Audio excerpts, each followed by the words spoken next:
Hey everyone, we hope आप सभी बहुत अच्छे होंगे, सेफ होंगे। गाइस, लास्ट क्लास के अंदर 12th क्लास के लिए हमने एक टॉपिक डिस्कस किया था शेयर कैपिटल का, कि शेयर कैपिटल को बैलेंस शीट में कैसे शो करते हैं। आई होप वहां तक आपको आया होगा समझ। और आज हम उससे आगे और एक क्वेश्चन के बारे में भी डिस्कस करेंगे, ताकि एग्जाम में आपके पूरे 4 मार्क्स कंफर्म हो जाए।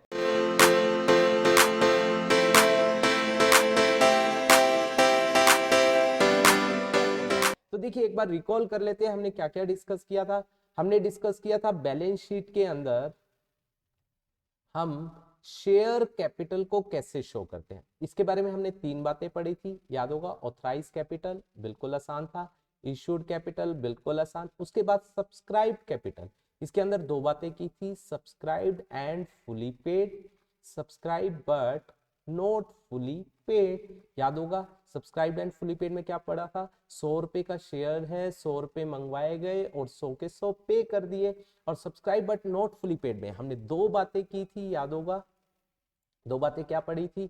एक तो फुल अमाउंट कॉल्ड अप, 100 रुपए मंगवाए गए लेकिन लोगों ने पे किया 80, मतलब 20 पे नहीं किया है, और उसको हमने कॉल्स इन एरियर में दिखाया था। यस भैया, बिल्कुल ये किया था। और एक 80 ही मंगवाए गए, कॉल्ड अप ही 80 है और 80 लोगों ने पे कर दिया, तो कोई डिफॉल्ट नहीं हुआ है, तो हम इसको कॉल्स इन एरियर में दिखाते नहीं है। तो आगे हम प्रोसीड कर रहे हैं कि कॉल्स इन एरियर हो गया। लास्ट क्लास में हमने कॉल्स इन एरियर तक किया था। अब कॉल्स इन एरियर जिन्होंने डिफॉल्ट किया, याद कीजिए, हमने कहा था 60,000 शेयर हमने इश्यू किए, एप्लीकेशन आई 55,000 के लिए। 50,000 वालों ने पूरा का पूरा पैसा दे दिया और 5,000 वालों ने 100 रुपए में से 80 पे किया, 20 उन्होंने पे नहीं किया, और हमने उसको as calls in arrear show किया अपनी बुक्स में। अब आगे चलते हैं, आगे हम प्रोसीड करते हैं। 100 रुपए का एक शेयर था वो हमारा, कि कॉल्स इन एरियर के तौर पर शो कर दिया। अब हमने उनकी वेट की, उनको रिमाइंडर भेजे, लेकिन फिर भी उन्होंने पैसा नहीं किया। तो अल्टीमेटली कंपनी क्या करती है? उसको 14 डेज का नोटिस सर्व करती है, और उनके शेयर अगर वो फिर भी नहीं पे करता है तो उनके शेयर को क्या कर लेती है? फॉरफिट कर लेती है। ठीक है। अब बात आती है, आज जो हम बात कर रहे हैं फॉरफिट की, कि कंपनी ने उनके शेयर्स को फॉरफिट कर लिया। अब जब फॉरफिट कर लिया, अब बैलेंस शीट में इसको कैसे दिखाया जाएगा? देखिए, अब हम बात करते हैं बैलेंस शीट में इसको कैसे दिखाया जाएगा। देखो, हमने वही authorise capital notes to account में दिखाया, इशूड कैपिटल सेम है। उसके बाद सब्सक्राइब कैपिटल में देखो, 50,000 ने तो पूरा का पूरा दिया है पैसा, तो इनको तो हम सब्सक्राइब एंड फुली पेड में दिखाएंगे। 50,000 इक्विटी शेयर ऑफ ₹100 ईच, कितना आ जाएगा? That would be 50 lakh.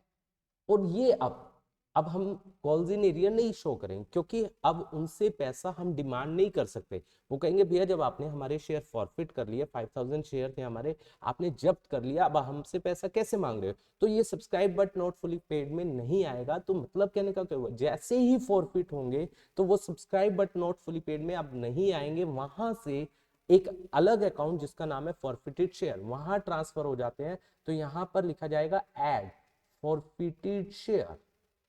ठीक है, कितने शेयर से रिलेटेड? 5,000। कितना अमाउंट? 80। जितना पैसा आया है 80 आया था। और इसमें एक बात बहुत ध्यान रखनी है, कौन सा अमाउंट 80 में? कौन सा? जो ओरिजिनल है, जो फेस वैल्यू है वो। अगर इसमें प्रीमियम होता, प्रीमियम नहीं आएगा, प्रीमियम सिक्योरिटी प्रीमियम अकाउंट में चला जाता है। तो यहाँ पर ओरिजिनल आएगा, दैट वुड बी कितना आएगा? ये मैंने 50 लाख लिखना चाहिए था, सॉरी। तो यहाँ पर आ जाएगा कितना? 4 लाख। तो अल्टीमेटली कितना हो गया? 54 लाख। और इसको हम बैलेंस शीट के अंदर क्या कर देंगे? शो कर देंगे। आई होप ये बात आपको समझ आई होगी। इसके बाद आगे हम चल रहे हैं री इशू। अब हम इन शेयर्स को री इशू कर रहे हैं। कंपनी कर सकती है, उनके पास 5,000 शेयर आ गए, री इशू कर सकती है। तो उससे पहले एक बात ध्यान रखनी होगी कि हमने फॉरफिटेड शेयर में क्यों डाला, ताकि री इशू करते समय, ये बेसिकली क्यों डाला, ताकि जब री इशू करें तो री इशू करते समय हम डिस्काउंट दे सकें। वैसे शेयर के ऊपर डिस्काउंट अलाउड नहीं है, सेक्शन 53 मना करता है बिल्कुल, भैया आपको डिस्काउंट पर देना नहीं है। लेकिन री इशू आप डिस्काउंट पर कर सकते हो। और कितना मैक्सिमम डिस्काउंट दे सकते हो, सुनना ध्यान से, कितना दे सकते हो? जितना आपने जब्त करते समय, फॉरफिट करते समय फेस वैल्यू कलेक्ट की है। अब यहां पर फेस वैल्यू कितनी कलेक्ट की है? 80। तो मैक्सिमम डिस्काउंट यहां पर आप कितना दे सकते हो? 80। मतलब 100 रुपए का अगर शेयर है तो उसको आप मिनिमम 20 रुपए में रीइश्यू करना पड़ेगा, मतलब 20 से कम नहीं कर सकते, 19 में नहीं कर सकते, क्योंकि 1 रुपए एक्स्ट्रा डिस्काउंट फिर हो जाएगा वो शेयर एट डिस्काउंट, जो कि अलाउड नहीं है। तो आप मैक्सिमम मिनिमम 20 पर आपको रीइश्यू करना पड़ेगा, मतलब मैक्सिमम डिस्काउंट वो 80 रहेगा। ठीक है, तो आपको ये बात क्लियर होनी चाहिए। तो वो फॉरफिटेड शेयर में तब तक पड़ा रहेगा जब तक पूरे के पूरे शेयर रीइश्यू नहीं होंगे। अगर हाफ शेयर रीइश्यू हुए, हाफ नहीं हुए, तो हाफ से रिलेटेड फॉरफिटेड से हटकर कहीं और चला जाएगा, जो अभी मैं बताने वाला हूं। जो हाफ रीइश्यू नहीं हुए वो फॉरफिटेड शेयर में अभी भी पड़ा रहेगा जब तक रीइश्यू नहीं होंगे। तो अब बात आती है रीइश्यू की। हम रीइश्यू कर रहे हैं, यस गाइस, रीइश्यू कर रहे हैं किस पर? देखो, रीइश्यू हम अगर सारे के सारे ओल्ड शेयर कर रहे हैं, ठीक है, और दूसरा ओल्ड शेयर नहीं कर रहे हैं, मान लीजिए मैं 5000 के 5000 शेयर रीइश्यू कर रहा हूं, ठीक है। अब इसमें भी दो बातें आती है कि हमने क्या किया, 100 रुपए पेड अप, मतलब फुली पेड अप, हमने उसको रीइश्यू कर दिया एज फुली पेड में, और दूसरा फुली पेड नहीं है, नहीं है, मान लीजिए 80 पेड अप ले लेता हूं मैं, ठीक है, दोनों में डिफरेंस है। अगर वो फुली पेड है, मतलब उससे और फ्यूचर में कोई पैसा मंगवाया नहीं जाएगा। मान लीजिए वो फुली पेड 80 रुपीज में कर दिया, मतलब उससे जो 5000 रीइश्यू कर रहे हैं वो 80 रुपीज में कर रहे हैं, लेकिन वो फुली पेड है, मतलब फ्यूचर में उनसे कुछ भी मंगवाया नहीं जाएगा, तो उनको 20 रुपीज का क्या दिया गया है, डिस्काउंट। डिस्काउंट कहां से यूज होगा, फॉरफिटेड शेयर से, ठीक है।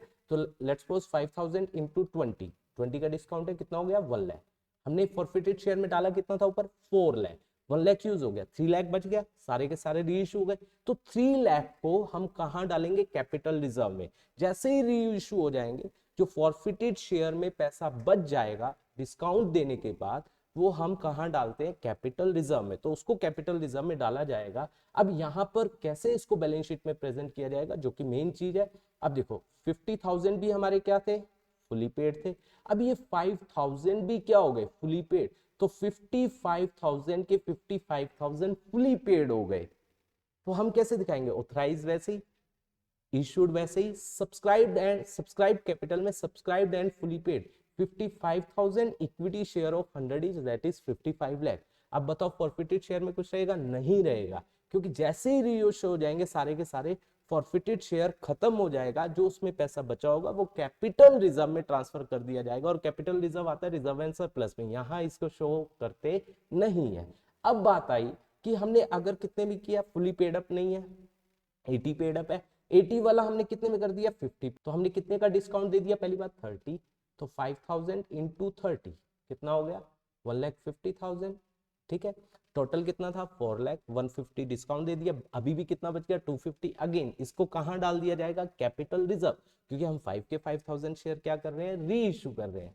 तो अब देखो, अब इसको कैसे दिखाया जाएगा, अब वही authorise capital same, issued capital same, subscribe capital, ठीक है। अब 50,000 तो क्या है, फुली पेड, तो इनको तो फुली पेड में दिखाना पड़ेगा, तो यहां आएगा सब्सक्राइब एंड फुली पेड, ठीक है गाइस, कितना आ जाएगा, 50,000 इक्विटी शेयर ऑफ ₹100 ईच, ये तो फुली पेड है, ये आ जाएगा कितना, 50 लाख। ऑलराइट गाइस, और उसके बाद जो 5000 वाले हैं वो क्या है, 80 पेड अप, 80 वाला 50 में किया है, तो ये जो 80 पेड अप है, अभी 20 रुपए इनसे मंगवाने बाकी है, तो ये किस कैटेगरी में आएगा, subscribe but not fully paid, क्योंकि उनसे कह रहे हैं भैया 80 पेड अप है, 80 वाला आपको 50 में किया है, मतलब 20 रुपीज आपसे अभी फ्यूचर में मंगवाए जाएंगे, तो वो आएगा subscribe but not fully paid, 5000 equity share of ₹100 each, 80 paid up, called up and paid up है, ठीक है, 80 पेड अप हो जाएगा। क्यों, क्योंकि हम 30 रुपए का उसको डिस्काउंट दे रहे हैं, जो कि यूज हो रहा है किससे, फॉरफिटेड शेयर ने, उन्होंने फॉरफिटेड शेयर में से कॉल्स इन एरियर नहीं आएगा, क्योंकि हम उनको बोल रहे हैं भैया 80 का ये है, 80 रुपीज पेड अप है, और 50 में आपको दे रहे हैं 30 का डिस्काउंट है, which will be use from forfeited share, तो यहाँ पर कितना आ जाएगा, दैट वुड बी 4 लाख। तो आउटर कॉलम में कितना आ जाएगा, बैलेंस शीट में कहां शो किया जाएगा, शेयर कैपिटल में 54 लाख। और अगेन जो फॉरफिटेड शेयर है अब नहीं आएगा, क्योंकि हमने सारे के सारे शेयर्स री इश्यू कर दिए, ठीक है गाइज, आई होप ये भी कॉन्सेप्ट आपको आया होगा। अब बात आती है, अगर हम सारे के सारे शेयर्स को रीइश्यू नहीं करते, देखिए मैं इसको अलग से दिखाता हूँ, all shares are not issue, मतलब 5000 में से हमने 3000 तो रीइश्यू कर दिए, लेकिन 2000 हमने अभी किए नहीं है। पहले हम 2000 की बात करते हैं, जो कि बहुत आसान है। जो 2000 हमने रीइश्यू नहीं किया वो कहाँ जाएंगे, वो फॉरफिटेड शेयर में एज इट इज पड़े रहेंगे। पर शेयर से रिलेटेड कितना था, 2000 इंटू पर शेयर से रिलेटेड 80 था, कितना हो गया 1,60,000। जिन शेयर्स को रीइश्यू नहीं किया उनसे रिलेटेड जो शेयर फॉरफिचर में पैसा पड़ा हुआ है वो एज इट इज वहां पड़ा रहेगा, मतलब 1,60,000 forfeited share as it is show किया जाएगा, नोट्स टू अकाउंट में ऐड होगा। और इनसे रिलेटेड ये इश्यू हो गया, मल्टीप्लाई बाय में 80, कितना 2,40,000। इसको हम यूज कर सकते हैं एज डिस्काउंट, जैसे अभी हमने ऊपर किया है, जितना डिस्काउंट दिया जाएगा वो माइनस हो जाएगा, बाकी किस में डाल देंगे, यस कैपिटल रिजर्व में। तो जो ये ऊपर किया है वैसा बिल्कुल सेम हो जाएगा। तो फाइनली आपका सारा का सारा कॉन्सेप्ट ये मैंने करवा दिया है। आई होप आप लोगों को यहां तक अच्छे से आया होगा, अच्छे से क्लियर हुआ होगा। चलिए गाइस, बाकी जो इसका एक क्वेश्चन है जो कि बहुत इंपॉर्टेंट है, उसके बारे में हम नेक्स्ट क्लास में आप लोगों से डिस्कस करेंगे। तब तक के लिए आप इस वीडियो को अच्छे से देख लीजिए, अच्छे से समझ लीजिए, ताकि आपको सारी चीजें क्लियर हो जाए और आप इजीली क्वेश्चन को कर पाए। Thank you so much for watching this video.